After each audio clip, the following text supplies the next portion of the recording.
बिस्मिल्लाहिर्रहमानिर्रहीम, अस्सलाम वालेकुम। अब क्योंकि तारीख चेंज हो चुकी है तो कल 12 अगस्त को उस्मान बुज़दार साहब उनको नैब में तलब किया गया था। तफसीलात बहुत सी आप देख चुके हैं।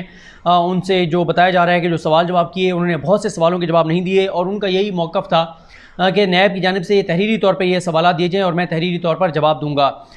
लेकिन कल एक चीज़ हमें ये नज़र आई कि उस्मान बुज़दार बग़ैर प्रोटोकॉल के गए, ना कारकुन साथ थे। और हमने ये भी देखा कि जब से उस्मान बुज़दार साहब की तलबी का नोटिस जारी हुआ, ख़बरें सामने आईं, तहरीक इंसाफ के किसी एक भी रहनुमा ने इस बात पर एतराज़ नहीं किया कि क्यों वज़ीर आला पंजाब उस्मान बुज़दार को नैब की जानिब से तलब किया गया है।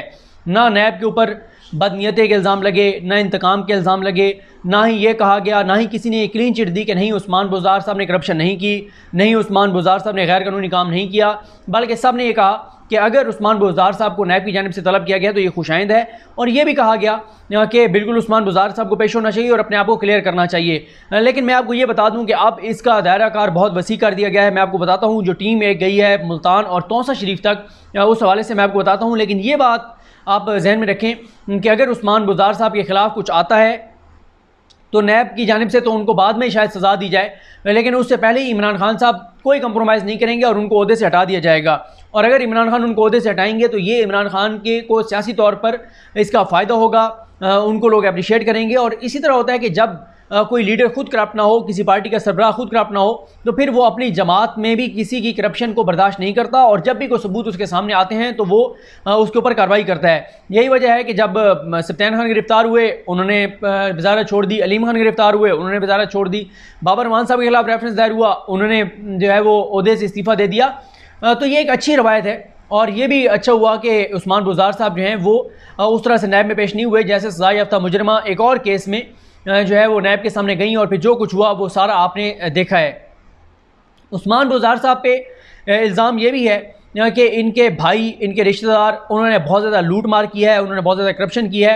मैं आपको बताऊं, ये पता नहीं बाकी तो मुझे इलाकों का नहीं पता, लेकिन हमारे सराइकी इलाकों का ये बहुत ज़्यादा मसला है कि वहाँ का जब भी कोई इस तरह का कोई एक बंदा किसी ओहदे पर होता है तो सारा ख़ानदान ही जो है वो वैसे ही एक्ट कर रहा होता है। यानी ये वज़ीर आला पंजाब हैं तो मुझे बहुत से लोगों ने मुझे भी बात बताई कि उस्मान बुज़दार साहब के बहुत से रिश्तेदार भी वज़ीर आला बने हुए हैं।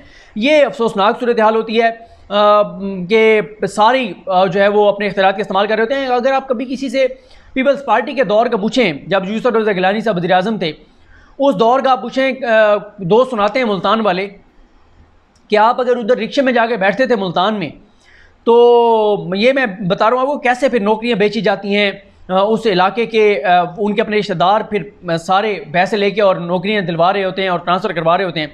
तो जब गिलानी साहब वज़ीर आज़म थे तो बताया जाता है कि आप मुल्तान में जाके रिक्शे में भी बैठते थे और रिक्शे में बैठते थे, रिक्शे वाला आपको पूछता था हाँ जी आपने कहाँ जाना है, वैसे ही गपशप में, तो आप करते क्या हैं जी, कोई नौकरी नहीं है तो आपकी नौकरी लगवा दूँ।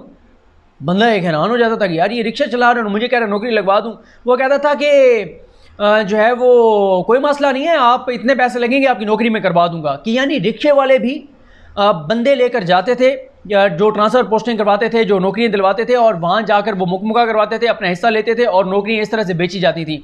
एक ये आमतौर पे डॉक्टर्स इस बात को समझेंगे कि शहरों में ना रिक्शा प्रैक्टिस मशहूर होती है।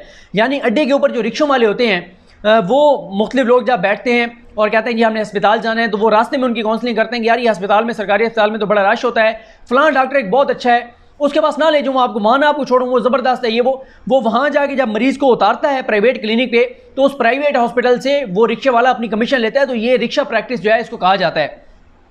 खैर, अब जो टीमें हैं वो मुल्तान भी गई है एक टीम और वही टीम तौसा शरीफ भी गई है। शवाहिद इकट्ठे किए जा रहे हैं कि उस्मान बुज़दार साहब पर जो इल्ज़ाम है कि इनके रिश्तेदार जो हैं वो पैसे लेकर ट्रांसफ़र पोस्टिंग करवा रहे थे, नौकरियाँ करवा रहे थे, आया ये इल्ज़ामात दुरुस्त हैं या गलत हैं। अभी कोई ठोस शवाहिद सामने नहीं आए, लेकिन जैसे कि एक सुनने में आ रहा था, मुसलसल ये बातें हो रही थी कि उस्मान बुज़दार साहब के रिश्तेदार नौकरियाँ बेच रहे थे। अगर कोई सबूत सामने आ जाता है, और मैं तो ये समझता हूँ कि जिन लोगों ने अगर किसी ने पैसे देकर नौकरी ली भी है तो वो खुद चाहे सामने ना आए, लेकिन खैर वो कौन इतनी कोई इनकलाबी वो बनेगा कि वो खुद ही किसी को डॉक्यूमेंट्स या चीज़ें बता दे कि हाँ मैं इतने इस तरह से पैसे दिए और मैं सीट पे आया। ज़ाहिर है जो पैसे दे के लगा है वो तो नहीं चाहेगा कि ये चीज़ सामने आए, उसकी नौकरी चली जाएगी। लेकिन अगर किसी और के पास सबूत हैं तो उसको ये सबूत ना सिर्फ मीडिया को देने चाहिए ना सिर्फ उसको ये सबूत नैब को देने चाहिए बल्कि प्राइम मिनिस्टर इमरान खान के सामने भी ये रखने चाहिए, उन तक भी ये चीज़ें पहुंचानी चाहिए अगर उस्मान बुज़दार साहब के रिश्तेदारों ने उस्मान बुज़दार साहब के नाम पर कोई करप्शन की है तो। और ये भी देखना होगा कि अगर उस्मान बुज़दार साहब के किसी रिश्तेदार ने पैसे लिए हैं तो आया वो पैसे उस्मान बुज़दार साहब तक भी पहुँचे या नहीं पहुँचे, या किसी ने अगर अपने तौर पर लिए हैं तो मैं ये अब आगे देखना पड़ेगा कि इसका कैसे कनेक्शन जो है वो उस्मान बुज़दार साहब के साथ बनाया जाएगा। ये जो शराब के लाइसेंस वाला उनका केस है, इसमें अब उसको हीरो बनाने की कोशिश की जा रही है। जो सेक्रेटरी थे एक्साइज के जी वो कहते हैं कि मेरे ऊपर राहिल सिद्दीकी जो प्रिंसिपल सेक्रेटरी थे उस्मान बुज़दार साहब के, कि उनका दबाव था। एक तो ये भी देखना होगा कि वो जो राहिल सिद्दीकी साहब थे वो दबाव अपने तौर पर डाल रहे थे या उनको उस्मान बुज़दार साहब ने कहा था, क्योंकि इल्ज़ाम यह है कि उस्मान बुज़दार साहब के भाई ने या कोई और रिलेटिव है उन्होंने पैसे लिए हैं। अब ये कनेक्शन भी इस्टेब्लिश होगा उस्मान बुज़दार साहब का और राहिल सिद्दीकी का। फिर आगे ये भी देखना है कि वो जो सेक्रेटरी साहब कह रहे हैं कि मुझे राहिल सिद्दीकी ने कहा कि ये लाइसेंस दे दो, तो क्या वो बात दुरुस्त कर रहे हैं या गलत कर रहे हैं। यहाँ पर मैं एक और चीज़ ये कहना चाहूँगा कि ये भी हमारे यहाँ बड़ा अफसोसनाक एक रवैया है और सूरत हाल है कि जब कोई वादा माफ गवाह बनता है तो हम उसको हीरो बना लेते हैं, चाहे वो जरदारी साहब के केस में हो, चाहे वो नवाज शरीफ के केस में हो, चाहे वो यहाँ पे कोई वादा माफ गवाह सामने जो आ रहे हैं मुबैना तौर पर। अब बात यह है कि वो जो सेक्रेटरी एक्साइज साहब हैं गोंदल साहब, क्या उनको नहीं चाहिए था कि जब उनको गलत काम कहा जा रहा था उस वक्त वो स्टैंड लेते, उस वक्त वो डट जाते, उस वक्त वो कहते कि भाई मैं ये नहीं करूँगा, ये 2 नंबर काम नहीं करूँगा। ये क्या है कि जी उस वक्त उन्होंने 2 नंबर काम कर दिया और अब जब मामला ख़राब हो गया तो वो कह रहे हैं जी मेरे ऊपर दबाव था, मुझे डर था कि मेरी नौकरी चली जाएगी। हमारे पाकिस्तान के अंदर अगर सिर्फ हमारे ब्यूरोक्रेट्स ठीक हो जाएं, हमारी ब्यूरोक्रेसी ठीक हो जाए तो यकीन करें 1 रुपए की भी करप्शन नहीं हो सकती। मसला हमारी ब्यूरोक्रेसी का है। हमारे ब्यूरोक्रेट सियासतदानों को तरीके बताते हैं करप्शन और लूट मार के कि ऐसे ऐसे करके आप करप्शन कर सकते हैं, लूट मार कर सकते हैं।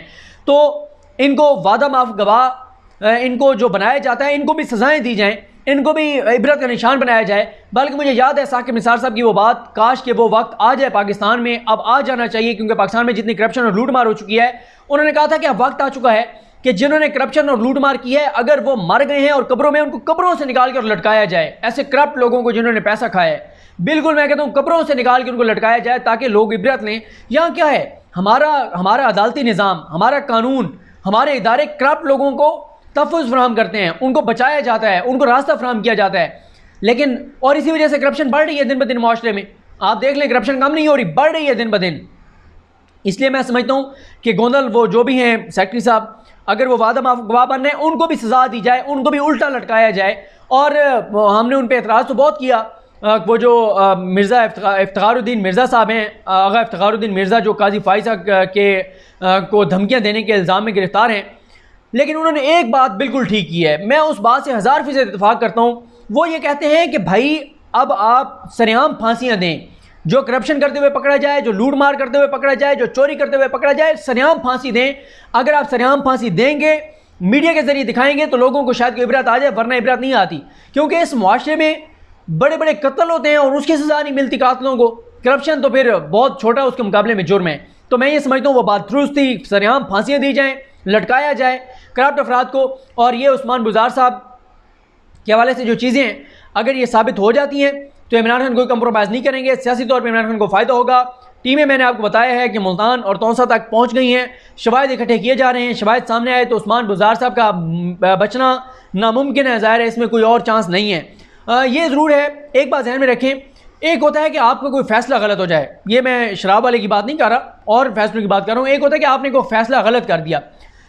नैब एक ऑर्डिनेंस हुकूमत ने जारी किया था, सदारती ऑर्डिनेंस जो कि ख़त्म हो चुका है। उसमें एक तरमीम ये लाई गई थी नैब के कानून में कि अगर एक ब्यूरोक्रेट कोई पब्लिक ऑफिस होल्डर फैसला करता है और कल को वो फैसला गलत साबित होता है तो इस पर उसको कोई सज़ा नहीं दी जा सकती। उसने फैसला किया है, नेक नियति से शायद किया हो, फैसला गलत साबित हुआ है, उसको तो नहीं पता था कि ये गलत फैसला जो गलत साबित होगा।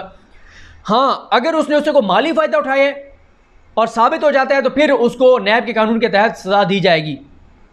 तो उस्मान बुज़दार साहब जो हैं, इसमें कोई हर्ज नहीं है कि उन्होंने कहा कि मुझे तहरीरी तौर पर सवालात दिए जाएँ, मैं तहरीरी तौर पर जवाब दूँगा।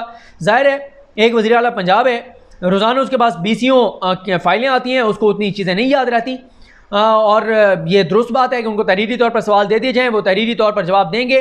और अगर उस्मान बुज़दार साहब के हवाले से चीज़ें जो है वो कोई एक चीज़ भी सामने आ गई तो नैब तो उनको बाद में शायद सज़ा देगा। मेरा ये ख्याल है कि इमरान खान साहब जो हैं वो उनको फौरी तौर पर इस ओहदे से हटा देंगे और इससे इमरान खान साहब के सियासी काट में इजाफा होगा। और फिर ज़ाहिर है लोग भी, बहुत से लोग ये समझते हैं कि उस्मान बुज़दार साहब जो हैं वो अच्छे वज़ीर आला नहीं हैं और उनकी ख्वाहिश भी पूरी हो जाएगी। देखते हैं इस हवाले से क्या डेवलपमेंट सामने आती हैं। मुझे अपनी दुआ में याद रखें। अलग हम सबका हामी नासरू। अल्लाह हाफ़िज़।